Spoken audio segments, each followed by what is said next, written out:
bagi kita sekalian, biji mata Tuhan yang Dia kasihi. Karena waktunya telah tiba, kita akan masuk dalam doa ibadah puasa. Tadi ada yang nanya, kalau nggak puasa boleh nggak? Ya boleh. Nah, jadi ada yang ikut puasa, ada yang tidak ikut puasa. Ya, sama saja buat Tuhan ya. Dan nanti juga buka bersama, yang tidak ikut puasa juga ikut buka bersama ya. Mari kita pakai berdiri. Kita nyanyikan sebuah lagu, Engkaulah Perisaiku.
Benar Tuhan, Engkaulah perisai perlindungan kami di tengah badai yang sedang melanda dunia sekarang ini.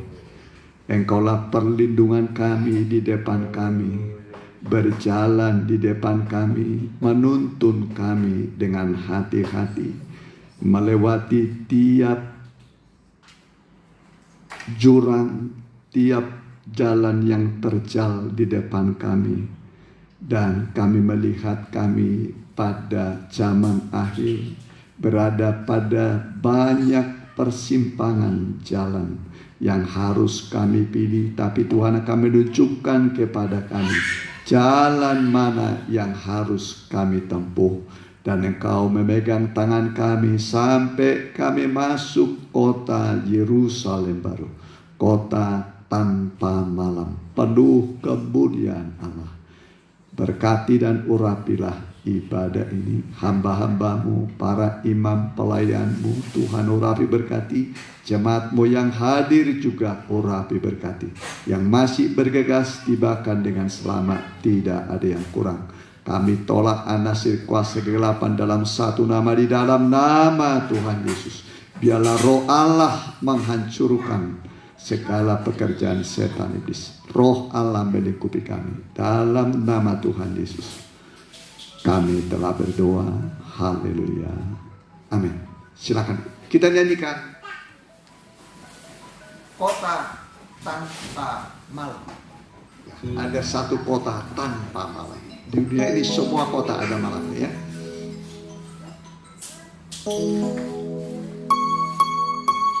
Kita pakai beat.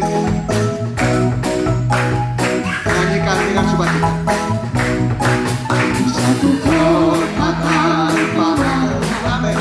Di Yerusalem baru, di rumah Bapa Mulia. Haleluya. Aku rindu ke sana, Yesus Tuhan. Aku rindu ke sana bersama. wanita saja, wanita satu kota. Kota tanpa malam, di Yerusalem baru, di rumah Bapa Mulia. Aku rindu ke sana bersama Yesus Tuhanku. Aku rindu ke sana bersama. Bor, sama-sama.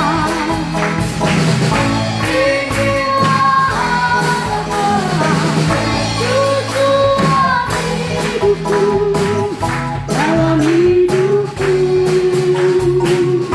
ingin bertemu dengan Tuhanku. Raja damai, Raja damai dalam hidupku.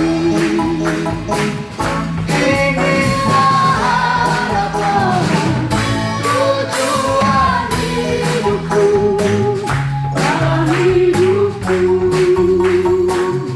ingin bertemu dengan Tuhanku. Raja damai, Raja damai dalam hidupku. Raja damai. Raja damai. Raja damai dalam hidupku. Raja damai. Raja damai. Raja damai dalam hidupku. Silakan duduk. Ada kota tanpa malam, nggak ada gelapnya. Tapi terangnya bukan terang matahari. Semua umat Tuhan bersinar di sana. Amin. Semua bersinar. Ada seperti matahari, ada seperti bintang, ada seperti bulan. Dan bintang yang satu beda dengan bintang yang lain. Cahayanya berbeda. Jadi bintang itu anak-anak Tuhan. Makin saudara rajin beribadah, setia, makin bersinar saudara. Amin. Nanti di surga bersinar, kelihatan ini kelihatan terang. Mungkin datangnya bolos-bolos gitu kan. Tapi yang rajin itu walaupun rintangannya banyak, bersinar dan tidak bisa diubah lagi. Jadi mengubahnya sekarang ini, amin. Itu kata Alkitab dalam 1 Korintus 15, ya kan? Nanti kita mulia ada seperti matahari, bulan dan bintang. Bintang yang satu berbeda dengan bintang yang lain. Mau bintangnya bercahaya lebih gede? Rajin beribadah, amin. Mari kita ganti nyanyian kita, nyanyian ya. Tuhan adalah kekuatanku. Nanti anak-anak bisa nanti di atas ya. Tapi nanti ada setelah firman Tuhan dengan Ibu Gembala ya. Ya.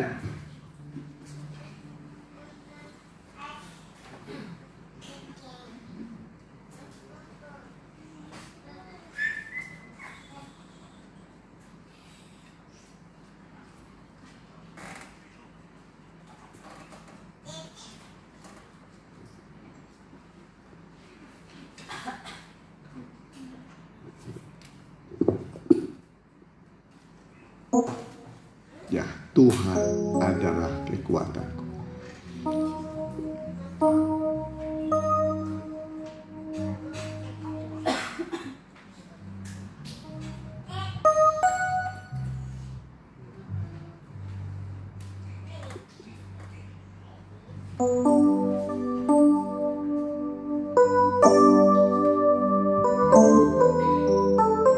Kita mau dengar firman Tuhan, kita pakai berdiri.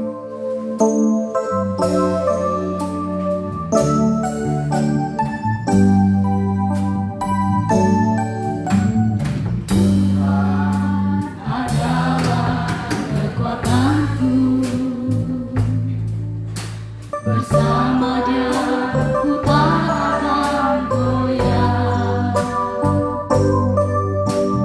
Tuhan terbang tinggi bagai Raja Wali, melakukan perbuatan yang besar. Tuhan, ku nantikan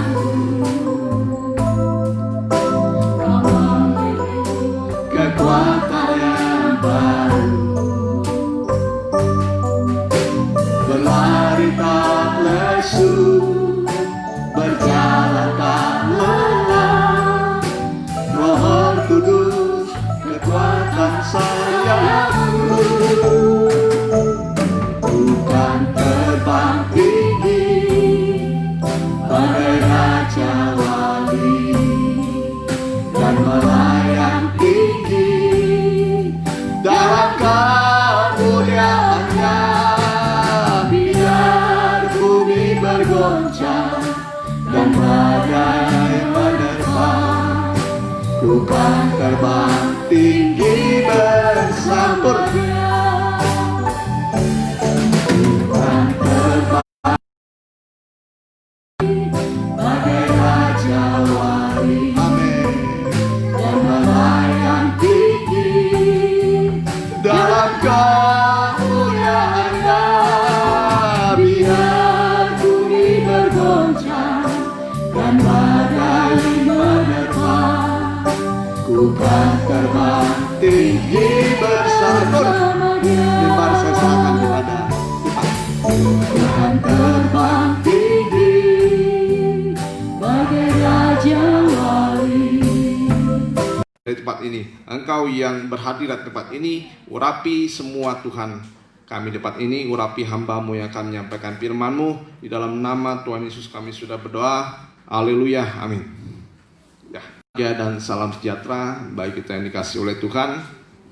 Ya, kita acara khusus ya dalam ibadah doa puasa pada malam hari ini. Kita buka Alkitab kita. Kita buka di Yosua 14 ayat 7 sampai yang ke-14. Ya. Yosua 14. Ya, ini kita lebih dalam lagi membahas tentang bagaimana Kaleb yang dipanggil dan dipilih Tuhan, dan inilah suatu teladan iman bagi kita anak-anak Tuhan, karena Kaleb adalah salah satu yang setia sampai garis akhir, sedangkan orang-orang Israel yang lain yang memang sudah dipilih Tuhan, dipanggil Tuhan, tetapi mereka tidak setia sampai garis akhir, sehingga satu persatu dari umat Tuhan, itulah bangsa Israel, satu persatu gugur di tengah jalan, sehingga mereka tidak masuk tanah Kanaan. Kita baca Yosua 14 ayat yang ke-7 ya. Aku berumur 40 tahun. Kita baca bersama-sama. Aku berumur 40 tahun ketika aku disuruh Musa hamba Tuhan itu dari Kades Barnea untuk mengintai negeri ini, dan aku pulang membawa kabar kepadanya yang sejujur-jujurnya. Ayat yang ke-10 langsung. Sedang saudara-saudaraku, 10 maaf. Jadi sekarang sesungguhnya Tuhan telah memelihara hidupku seperti yang dijanjikannya. Kini sudah 45 tahun lamanya sejak diucapkan Tuhan firman itu kepada Musa, dan selama itu orang Israel mengembara di padang gurun. Jadi sekarang telah berumur 85 tahun aku hari ini. 11. Pada waktu ini aku masih sama kuat seperti pada waktu aku disuruh Musa. Seperti kekuatanku pada waktu itu, demikianlah kekuatanku sekarang untuk berperang dan untuk keluar masuk. Ya, inilah yang kita akan bahas, bagaimana salah satu pahlawan iman yang memang juga tidak dituliskan di Ibrani, tetapi memang ini adalah suatu teladan bagi kita bangsa Israel secara rohani. Ya, kita harus belajar tentang bagaimana Kaleb ini, hanya Kaleblah yang mengikuti Tuhan dengan sepenuh hati. Di ayat yang ke-9, pada waktu itu Musa bersumpah, katanya, sesungguhnya tanah yang diinjak oleh kakimu itu akan menjadi milik pusakamu dan anak-anakmu sampai selama-lamanya, sebab engkau tetap mengikut Tuhan Allahmu dengan sepenuh hati. Ya, Tuhan memberikan firman secara khusus kepada Kaleb karena dia mengikuti Tuhan dengan sepenuh hatinya. Ya, inilah yang harus kita perhatikan akhir-akhir ini, karena kalau kita mengikut Tuhan tidak sepenuh hati, dapat dipastikan kita seperti orang-orang Israel yang lain. Mereka yang tidak sepenuh hati, mereka hanya bersungut-sungut di hadapan Tuhan dan di hadapan Musa. Mereka lah yang mengalami keadaan yang paling mengerikan. Karena mengapa? Karena mereka sudah dipanggil dan dipilih Tuhan, tetapi satu saat ketika mereka bersungut-sungut dan tidak sepenuh hati mengikuti Tuhan, suatu saat nanti mereka ini, ya, dan kita sudah mengetahui orang Israel yang lain tidak masuk tanah perjanjian.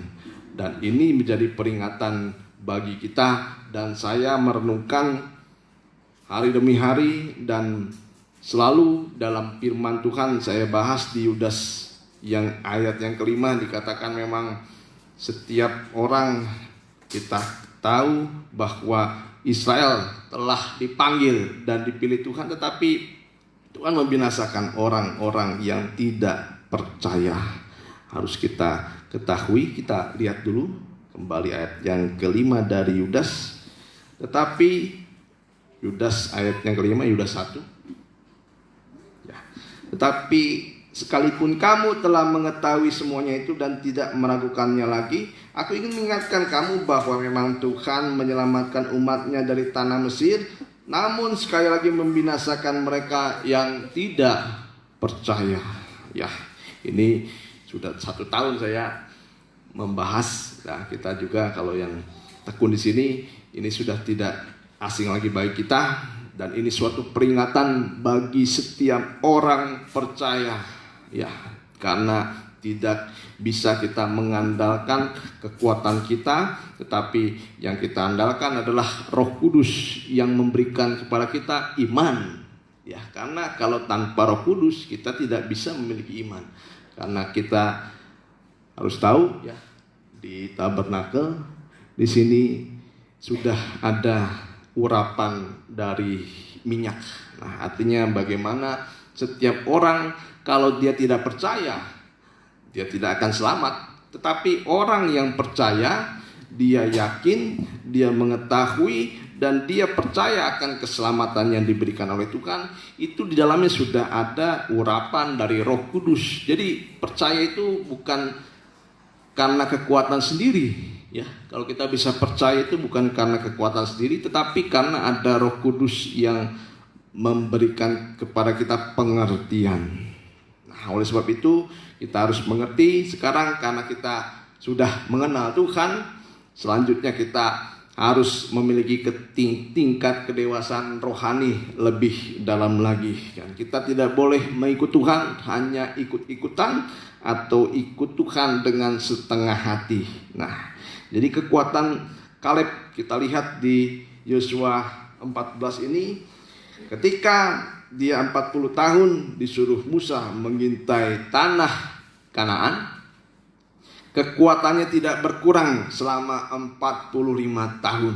Nah, kalau kita ketahui Abraham menunggu janji Tuhan selama 25 tahun, Tetapi Kaleb menunggu janji Tuhan, bayangkan sampai 45 tahun. Ya, 45 tahun. Kalau kita rasakan 45 tahun itu dengan kekuatan kita sendiri, pasti kita akan mengalami kebosanan, ya, kebosanan. Bahkan kehidupan kita kalau kita merenungkan, kalau dengan kekuatan sendiri itu akan membuat kita lelah. Kita baca di Kejadian 29 ayat 20, ya. Ini contoh orang yang menghadapi tahun demi tahun, tetapi dia tidak rasakan begitu lamanya. Itu Yakub, ya. Kejadian 29 ayat 20. Nah, jadi bekerjalah Yakub 7 tahun lamanya untuk mendapatkan Rahel. Tetapi 7 tahun itu dianggapnya seperti beberapa hari saja, karena cintanya kepada Rahel. Ya, kalau orang sudah mencintai Tuhan, ibadah 1 jam kira-kira terasa lama, terasa sebentar. Ya, kalau kita mengasihi Tuhan, beberapa jam kita lalui itu terasa singkat, ya. Dan begitu juga saya yakin yang dialami oleh Kaleb. Beberapa tahun, bukan beberapa tahun lagi, berpuluh-puluh tahun yang dia rasakan. Kalau dia mengasihi Tuhan, dirasanya mungkin hanya beberapa bulan saja. Dan ini memang suatu ukuran iman kita. Kalau kita datang kepada Tuhan, seberapa lama kita rasakan kita ada di dalam ibadah, ya. Kalau kita berdoa, seberapa lama kita rasakan kita berdoa. Kalau kita rasa semakin sebentar, ya. Kalau kita rasakan sebentar, tapi semakin kita rasakan begitu lama. Nah, itu tanda-tanda kita belum mengasihi Tuhan dengan sepenuh hati. Tapi kalau kita rasakan waktu yang kita jalani tetapi begitu singkat, itulah salah satu tanda bahwa kita mengikuti Tuhan dengan sepenuh hati. Ya, ada amin. Jadi ibadah juga, jadi bukan suatu, ya, kebosanan atau suatu menunggu yang tidak ada faedahnya dalam dalam kita mendengarkan firman Tuhan. Tetapi kalau kita mengasihi Tuhan dengan sepenuh hati, beberapa waktu yang lama itu dirasakan begitu singkat, ya. Juga dalam perjalanan rohani kita, ya, Tuhan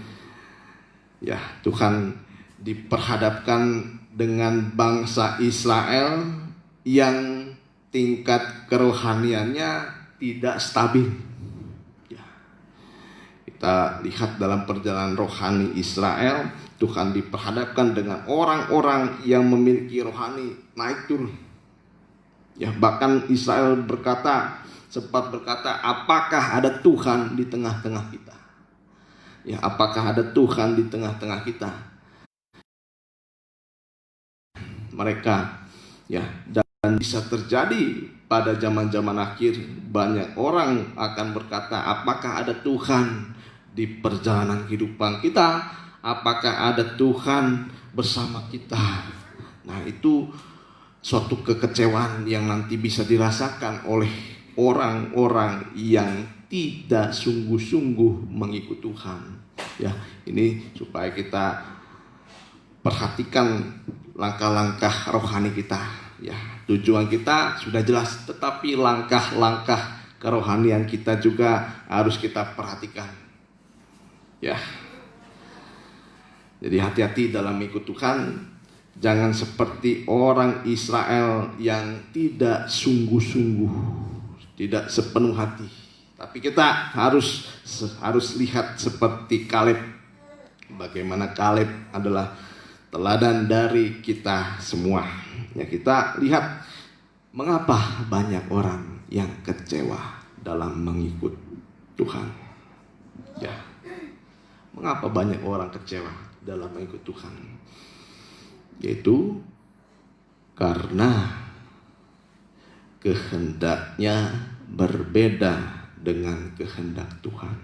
Ya, kalau kehendak kita tidak disesuaikan dengan kehendak Tuhan, suatu saat kehidupan tersebut akan kecewa. Atau sebaliknya, kehendak Tuhan berbeda dengan kehendak kita. Ya, kalau kita lihat di sini tidak ada satu kesamaan. Ya, dan kalau tidak ada satu jalan daripada kita dengan Tuhan, sudah dipastikan kehidupan itu akan mengalami kekecewaan. Ya, oleh sebab itu yang paling penting kita sekarang, bagaimana kita bisa mengerti kehendak Tuhan. Ya. Seseorang yang tidak mengerti kehendak Tuhan, dia tidak akan pernah bisa berjalan dalam kehendak Tuhan. Ya.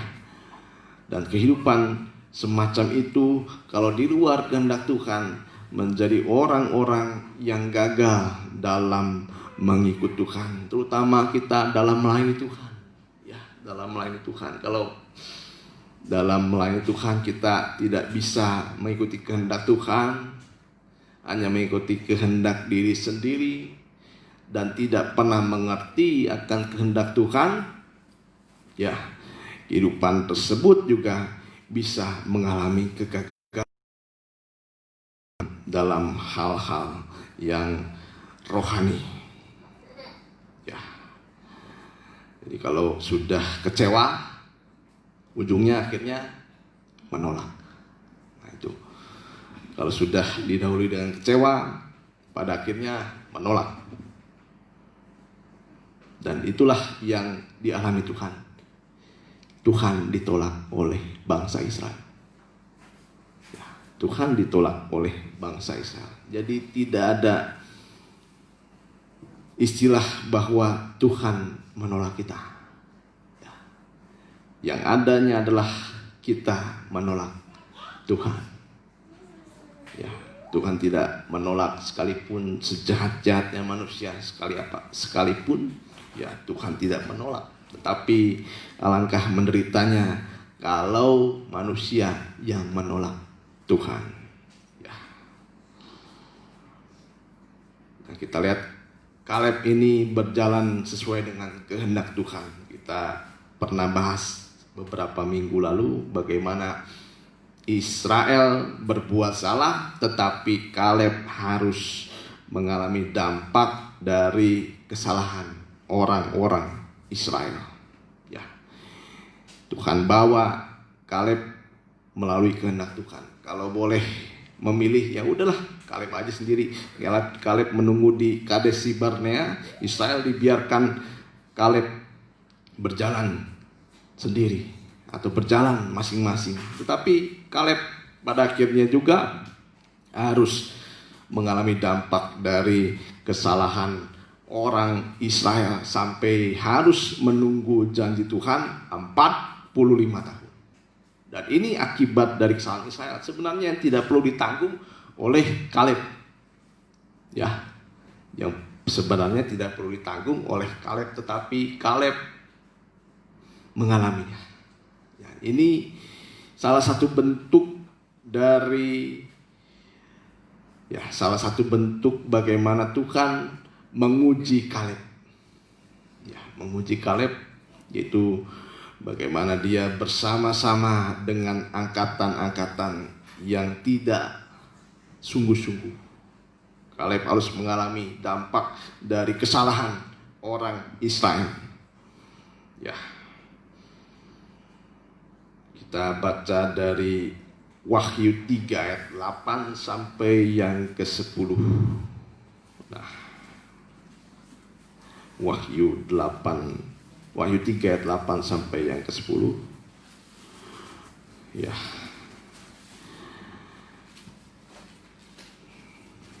Wahyu 3 ayat yang ke-8 sampai yang 10. Aku tahu segala pekerjaan. Lihatlah, aku telah membuka pintu bagimu yang tidak dapat ditutup oleh seorang pun. Aku tahu bahwa kekuatanmu tidak seberapa, namun engkau menuruti firman-Ku dan engkau tidak menyangkal namaku. Ya, jadi salah satu bentuk kita mengikuti teladan dari Kaleb, itu kita ambil dari jemaat di Philadelphia, dan inilah jemaat bangsa kafir, yaitu kita juga. Ya.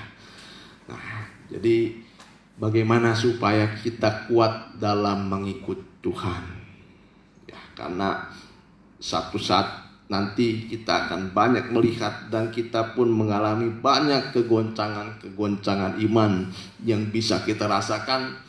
Ya, mungkin ada yang belum merasakan, tetapi beberapa mungkin ada yang sudah merasakan kehidupan imannya sudah mengalami kegoncangan. Nah, ini harus kita ketahui, setiap ada kegoncangan itu bukan dikerjakan ya, tapi memang seturut kehendak Tuhan, tetapi itu dikerjakan bukan dari Tuhan. Ya, kalau kita lihat ada rumah digoncangkan, bagaimana rumah yang didirikan di pasir, dan ada juga rumah yang didirikan di batu karang, dan itu digoncangkan oleh angin kencang, oleh banjir, ya, oleh gempa bumi, dan semuanya bisa terjadi kegoncangan. Ya, dari atas ada banjir, dari udara ada angin, ya, bisa juga gempa bumi, dan semuanya terjadi untuk menguji iman kita. Dan Tuhan, ya, dan Tuhan di sini mengizinkan, tetapi bukan dia yang membuatnya, ya, tetapi Tuhan mengizinkan. Yang membuatnya iblis. Ya, kalau kita dengar tentang Ayub, yang membuatnya itu iblis. Tuhan mengizinkan. Ya, Tuhan mengizinkan. Ya, kita lihat bagaimana kehidupan kita supaya kita bisa sampai garis akhir dalam mengikuti Tuhan. Ya, aku tahu segala pekerjaanmu, lihatlah, aku telah membuka pintu bagimu yang tidak dapat ditutup oleh seorang pun. Aku tahu bahwa kekuatanmu tidak seberapa, namun engkau menuruti firman-Ku, dan engkau tidak menyangkal namaku. Ya. Jadi kekuatan dari jemaat Philadelphia ini, kalau kita lihat di sini, tidak seberapa besar. Jadi kekuatan dari jemaat Philadelphia ini begitu kecil dari beberapa jemaat yang lain. Ya, jemaat Philadelphia ini begitu kecil kekuatannya. Mungkin ya dikatakan di sini tidak seberapa. Kalau dikatakan tidak seberapa berarti tidak diperhitungkan, ya, tidak diperhitungkan oleh manusia. Dan untuk melakukan kehendak Tuhan, artinya di sini untuk kita tidak bisa melakukan kehendak Tuhan. Ya, karena dari kekuatan sedikit orang bisa melakukan kehendak Tuhan. Dan lebih parahnya lagi, orang yang memiliki kekuatan itu tidak bisa melakukan firman Tuhan. Ya. Kekuatan di sini dalam hal-hal yang terlihat oleh kita. Ya.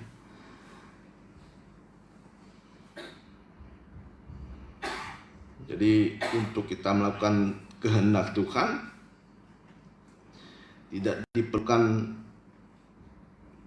seberapa besar kekuatan kita bisa melakukan, tetapi sebenarnya adalah kalau kita merasa kecil, ya, merasa diri tidak ada apa-apanya. Jadi yang harus kita ketahui sekarang adalah bagaimana kita sebenarnya harus menyadari kekuatan kita tidak seberapa. Ya, kalau kita menyadari kekuatan kita tidak seberapa untuk melakukan firman Tuhan, nah barulah namanya kita diberi daripada Tuhan. Ya, kalau kita misalnya punya kekuatan 10%, Tuhan beri 90%. Tapi kalau kita memiliki kekuatan yang kita andalkan 90%, ya Tuhan beri sedikit. Tuhan beri sedikit. Apalagi kalau dia mengandalkan kemampuan sendiri, Tuhan tidak bisa berbuat apa-apa. Kalau seseorang sudah mulai melakukan kehendaknya sendiri dan mengandalkan kekuatannya sendiri, Tuhan tidak bisa berbuat apa-apa dalam kehidupannya. Tapi kalau kita merasakan kehidupan kita tidak seberapa dan menyadari kekuatan kita tidak seberapa, nah disitulah Tuhan limpahkan kekuatannya. Nah, oleh sebab itu kita di sini belajar berpuasa. Supaya apa belajar berpuasa? Ya, mungkin kita bertanya dalam hati, ya mungkin ada dalam pikiran kita, ya udahlah Bapak Gembala aja yang berpuasa. Ya udahlah silahkan yang lain aja berpuasa. Tapi sebenarnya saudara-saudara, di dalam berpuasa, nah disinilah bagaimana kita melatih untuk mengurangi kekuatan kita sebesar-besarnya. Nah inilah yang banyak tidak diketahui oleh anak-anak Tuhan. Jadi kekuatan kita sebenarnya dalam mengikut Tuhan salah satunya dengan berpuasa. Salah satunya dengan berpuasa. Supaya apa berpuasa itu? Bukan hanya tidak makan dan tidak minum. Ya. Tapi kalau kita berpuasa itu supaya kita mengerti kekuatan kita tidak seberapa dan kita bisa mengerti kekuatan Tuhan yang begitu besar bisa dilimpahkan kepada kita. Saya pun merasakan pada akhir-akhir ini dan beberapa bulan kemarin berbeda sekali. Kalau beberapa bulan kemarin ya pergumulan itu berkurang. Karena ya melayani kurang karena di sini biasanya Bapak Gembala saja yang menyampaikan firman. Kalau biasanya ya minimal seminggu sekali. Ya.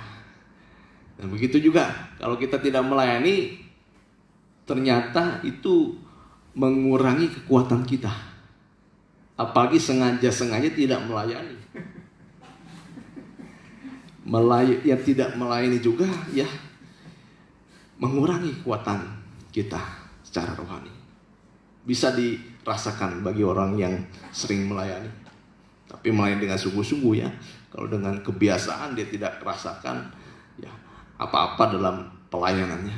Tapi kalau kita sungguh-sungguh dalam ikut Tuhan, kita merasakan setiap kita melayani kita diubahkan. Setiap kita melayani, Tuhan menguatkan. Ya. Dan kita di sini ya ada yang berpuasa, ada yang tidak. Ya, saya harus utarakan bagaimana kalau kita berpuasa itu yaitu menekan segala keinginan daging. Ya, menekan segala keinginan daging. Dari makan saja kita sudah ditekan. Ya.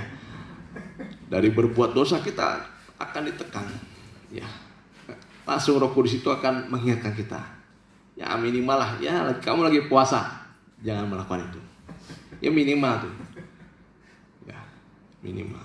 Tapi Roh Kudus pasti akan memperingatkan kita kalau kita berpuasa, kita harus menekan segala keinginan daging, kehendak daging. Nah kalau keinginan daging dan kehendak daging ini ditekan, akan kita mengerti kehendak Tuhan.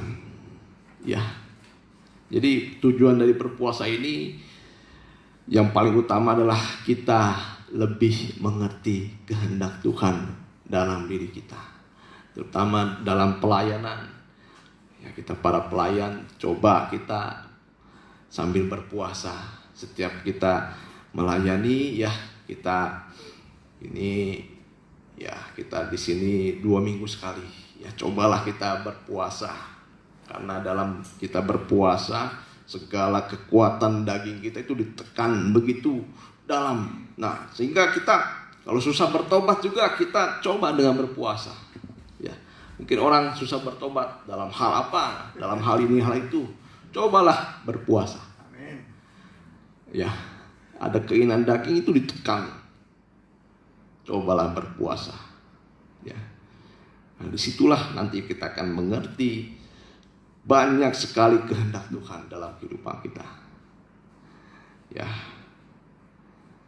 Jadi ketika kita lemah, merasa diri lemah, disitulah letak kekuatan Tuhan yang besar dalam kehidupan kita. 2 Korintus 12 ayat yang ke-9.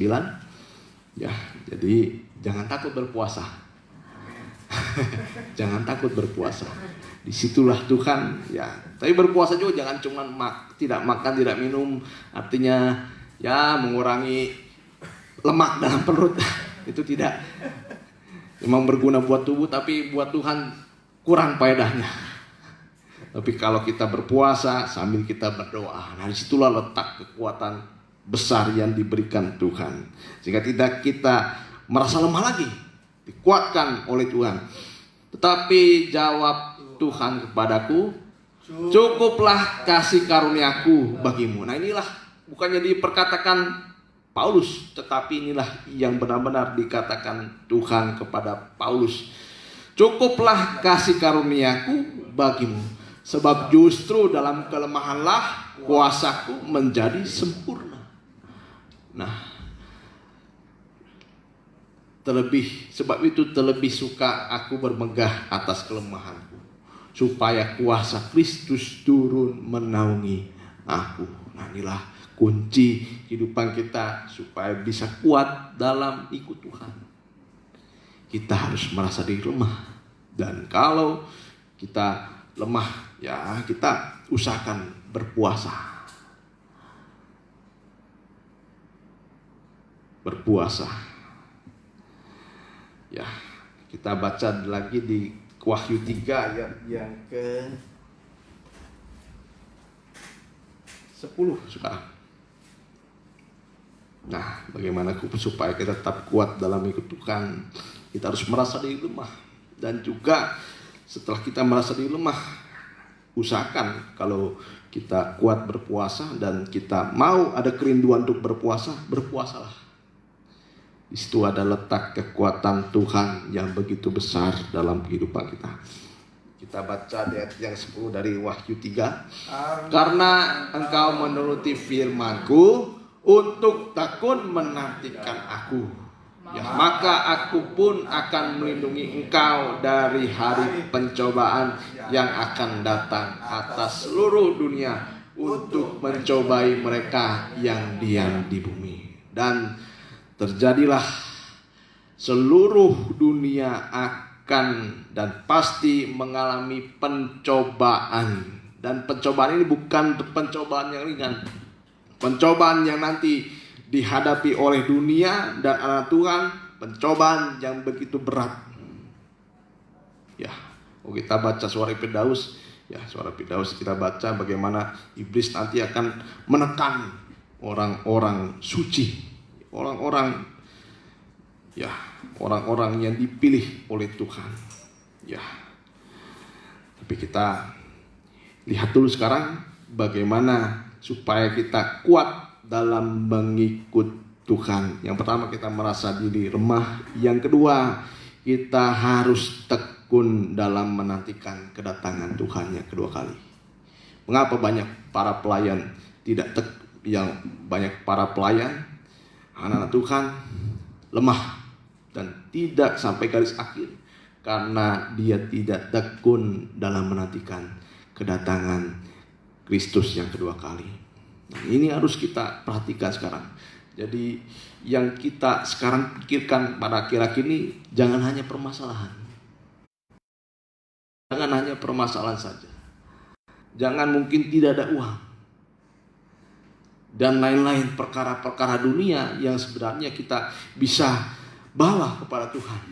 Ya, kita bawa kepada Tuhan, tapi yang paling penting pada akhir-akhir ini bagaimana kita tekun dalam menantikan kedatangan Yesus yang kedua kali.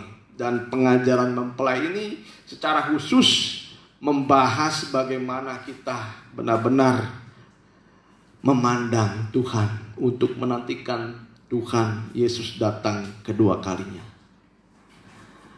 Mengapa baik pelayan tidak setia? Karena dia melayani tanpa rasa tekun untuk menantikan kedatangan Tuhan.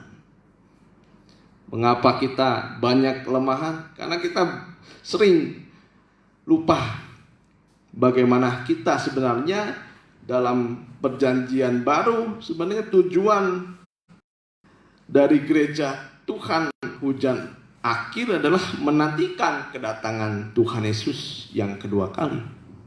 Ya, kita sudah diselamatkan, tetapi suatu saat kita harus mengerti kehidupan kita harus tekun menantikan kedatangan Tuhan yang kedua kali. Memandang. Sekarang kita harus banyak sekali memandang Tuhan. Jangan memandang dunia, jangan memandang persoalan saja. Tapi sekarang kita lebih tertuju sekarang kepada Tuhan Yesus yang akan datang kedua kali. Ya. Dan ibadah dengan bagaimana kedatangan Yesus yang kedua kali, kita tekun menantikan kedatangan Yesus kedua kali. Melayani juga seperti itu. Jadi kalau kita melayani tanpa rasa tekun untuk menantikan kedatangan Tuhan kedua kali, kita akan seperti, ya, jangankan gadis yang bodoh, saya rasa gadis yang bodoh mereka juga tekun, ya, tekun menantikan, tapi mengantuk. Hanya kekurangannya tidak ada minyak dalam pelita. Di sini ada sedikit kekurangan, tapi tidak akan dibahas lebih dahulu. Tapi di sini kita lihat bagaimana melayani itu harus mempunyai sikap yang tekun dalam menantikan kedatangan Tuhan. Jadi menantikan kedatangan Tuhan yang kedua kali itu seperti apa sih? Yaitu merasa bahwa kalau Tuhan mengaruniakan kita hari ini, mengaruniakan kesehatan kita pada kita hari ini, kita hargai dengan sebaik-baiknya. Selagi ada hari ini, selagi ada hari ini, kita bertobat. Jangan tunggu nanti. Selagi ada hari ini, kita melayani dengan sungguh-sungguh. Jangan tunggu nanti. Ya. Selagi dikatakan ada hari. Ya. Tapi kalau kita berkata nanti saja, ya, nanti saja, dan itu suatu sikap yang merugikan kita pada saatnya. Tapi kalau kita berkata mumpung ada hari ini, saya bisa beribadah. Mumpung ada hari ini, kita bisa berbakti. Mumpung ada hari ini, kita bisa melayani Tuhan dengan sungguh-sungguh. Kita harus sekarang merasakan bagaimana kedatangan Tuhan begitu sangat dekat. Melayani dengan sikap menantikan kedatangan Tuhan, dan juga kita menyembah sesuai dengan sikap kita menantikan kedatangan Tuhan. Ayat terakhir saja, Yesaya 40 ayat 31. Yesaya 40 ayat 31. Ya, nah inilah kelebihan menantikan kedatangan Tuhan, menantikan Tuhan. Ya, menantikan pertolongan Tuhan, sabar dan tekun. Ya, Yesaya 40 ayat 31. Kita baca bersama-sama. Tetapi orang-orang yang menanti-nantikan Tuhan mendapat kekuatan baru. Mereka seumpama raja wali yang naik terbang dengan kekuatan sayapnya. Mereka berlari dan tidak menjadi lesu. Mereka berjalan dan tidak menjadi lelah. Demikian firman yang kita bisa dapatkan pada hari ini. Kiranya Roh Kudus bisa memberikan pada kita pengertian. Ya, kita nyanyikan yang menantikan Tuhan. Ya, menantikan pertolongan Tuhan, menantikan kekuatan Tuhan, bahkan menantikan kedatangan Tuhan. Inilah yang harus kita pada akhir ini belajar untuk menantikan Tuhan. Ya.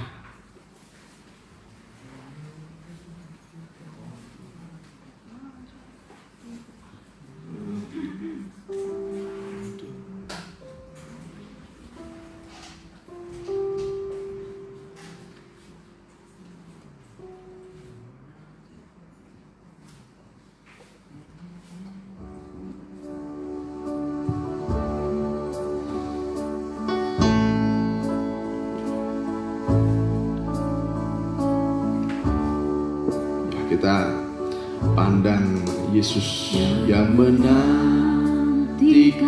Tuhan, membaharui kuatnya, dia akan terbang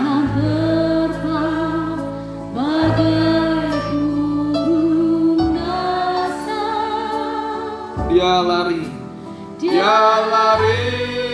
dan tak lelah, dia jalan dan tak jatuh.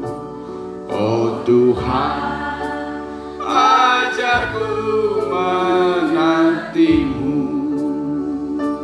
Yang menantikan Tuhan. Haleluya. Kita nyanyikan ini dengan berlutut. Kita sama-sama berlutut. Kan terbang. Saya serahkan para bapak gembala. Rasa Dia lari dan tak lelah, dia jalan dan tak jatuh. Oh Tuhan, ajarku menantimu. Sama-sama lembut. Yang menantikan Tuhan, membaharui kuatnya, dia akan terbang bagai burung nasar. Dia lari dan tak lelah, dia jalan dan tak jatuh. Oh Tuhan, ajarku menantimu. Wanita saja yang menantikan. Amin. membaharui kuatnya. Amin. Dia akan terbang bagai burung nasar. Haleluya. Dia lari dan tak lelah, Haleluya. jalan dan tak jatuh. Oh Tuhan, ajarku menantimu. Singer saja semua menyembah berdoa.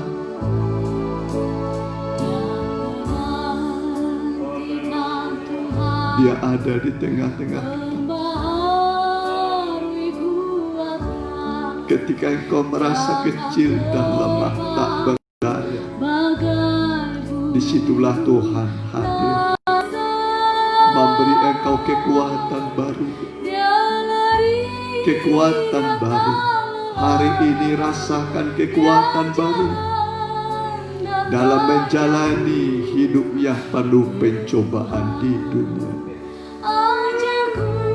Tuhan beri engkau kekuatan baru. Tuhan tidak meninggalkan engkau. Tuhan tidak membiarkan engkau. Dia berjanji untuk menyertai kita sampai pada kesudahan alam.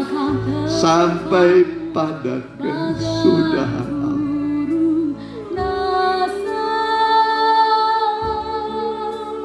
Dia lari dan tak lelah, dia jalan dan tak jatuh. Oh Tuhan, ajarku menantimu. Lembut sama-sama sekali lagi. Lembut. Menantikan Tuhan, membaharui kuatnya, dia akan terbang bagai burung nasar. Dia lari dan tak lelah, dia jalan dan tak jatuh. Haleluya. Ajarku Oh Tuhan,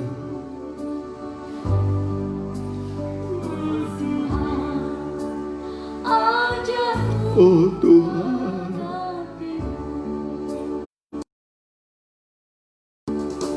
oh Tuhan, ajarku menantimu. Haleluya.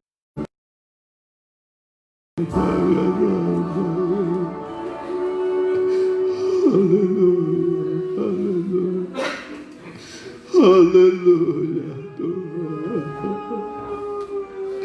Haleluya, haleluya Tuhan. Terima kasih buat firman-Mu yang menguatkan kami hari ini.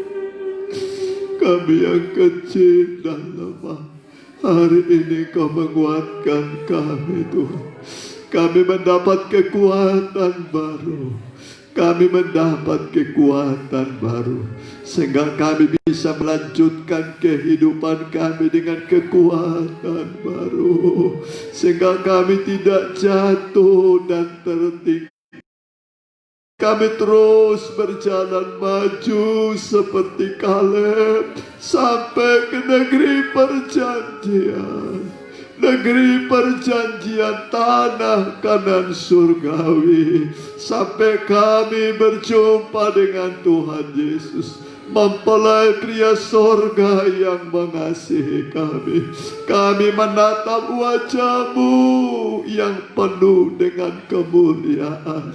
Engkau menerima kami masuk ke dalam kota-Mu, rumah-Mu, pesta besar, pesta mempelai. Haleluya, haleluya, haleluya Tuhan, haleluya. Setiap anak-anak-Mu yang hadir ini telah Kau beri kekuatan baru kepada kami, kekuatan baru dari sorga. Lewat firman dan Roh-Mu menguatkan kami, memberi kami kemenangan demi kemenangan, sehingga kami dalam peperangan rohani kami kuat dan menang terus, tidak pernah kami mengalami kegagalan dan kekalahan. Kalau selama ini kami gagal dan kalah, hari ini Kau beri kami rahasianya. Kami merasa lemah. Ketika kami lemah, disitulah kekuatan Allah turun pada kami. Terima kasih Tuhan, terima kasih. Mari yang mau didoakan, angkat tangan kananmu, tangan kirimu taruh pada dada. Hamba berdoa buat biji matamu, jemaatmu yang hadir berdoa hari ini. Engkau mengundang kami datang padamu Tuhan. Marilah kepadaku semua orang yang letih, lesu, dan berpikulan berat, berbeban berat. Aku akan memberi sentosa kepadamu, kelegaan kepadamu. Hari ini Tuhan beri kelegaan pada mereka. Tuhan tolong segala pergumulan mereka, baik dalam pekerjaan, baik dalam nikah, buah nikah, masa depan mereka, usaha mereka, masa tua mereka. Tuhan, hamba berdoa dalam nama Tuhan Yesus, berikan kekuatan baru seperti kepada Kaleb. Kami terus kuat di dalam Tuhan sampai Engkau datang kedua kali. Terima kasih, yang sakit Engkau sembuhkan Tuhan, yang kekurangan Engkau cukupi segala kebutuhan mereka. Dalam persimpangan jalan, tunjukkan jalan yang harus mereka tempuh, sehingga tidak yang tersesat seorang pun. Dalam nama Tuhan Yesus, Tuhan menolong engkau sesuai kebutuhanmu. Dalam nama Tuhan Yesus. Haleluya. Amin. Silakan.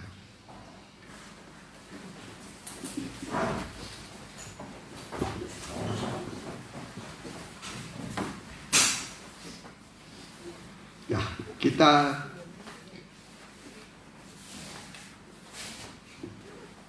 jalankan sekali persembahan. Ya, ini masih untuk disalurkan bagi bantuan sosial bagi jemaat, ya. Jadi kita jalankan, kita nyanyikan nyanyian, ya, nyanyian ini sajalah kalau bisa mengikut Yesus keputusanku, ya. Mengikut Yesus keputusan. Yesus keputusanku. Ya. Ya.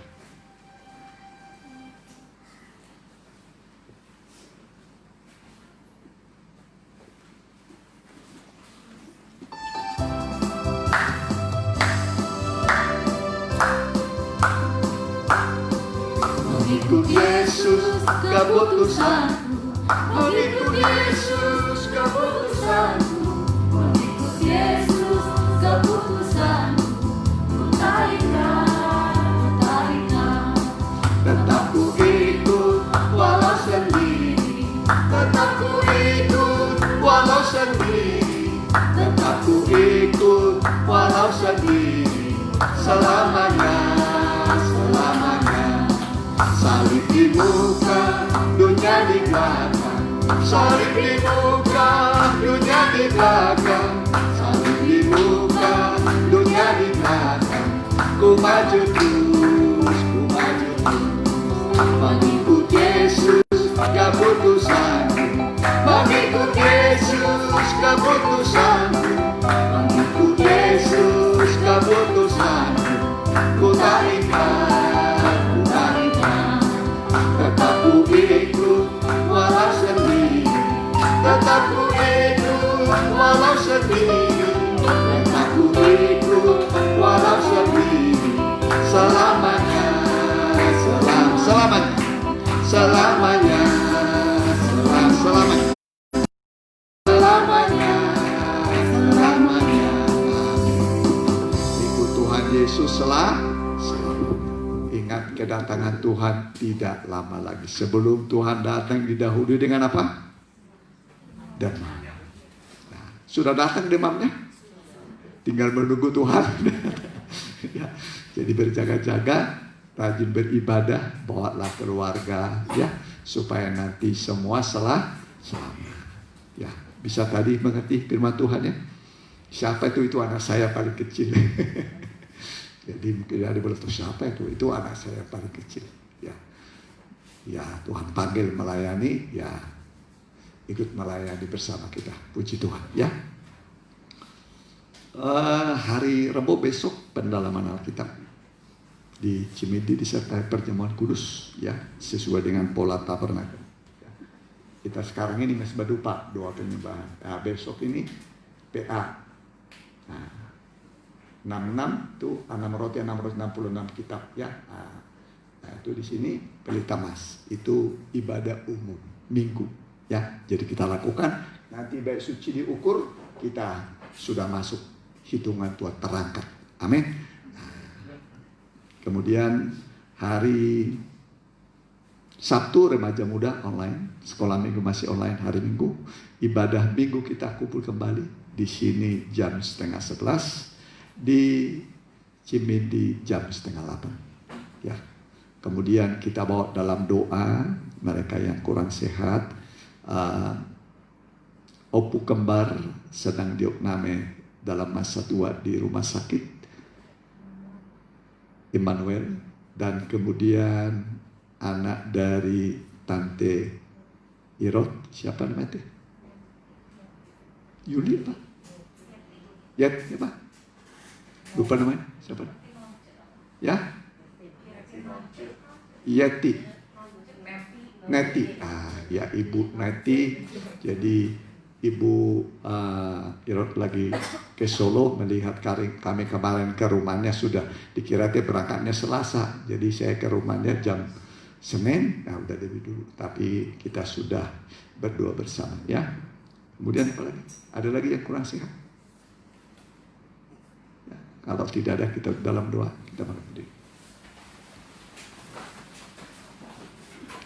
Haleluya.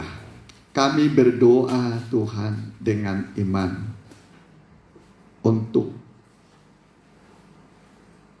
opu kembar yang sedang sakit dan juga anak perempuan dari Ibu Irot yang sedang berbaring di Solo karena sakit. Mohon belas kasih kemurahan-Mu dan yang lain yang tidak kami sebut namanya.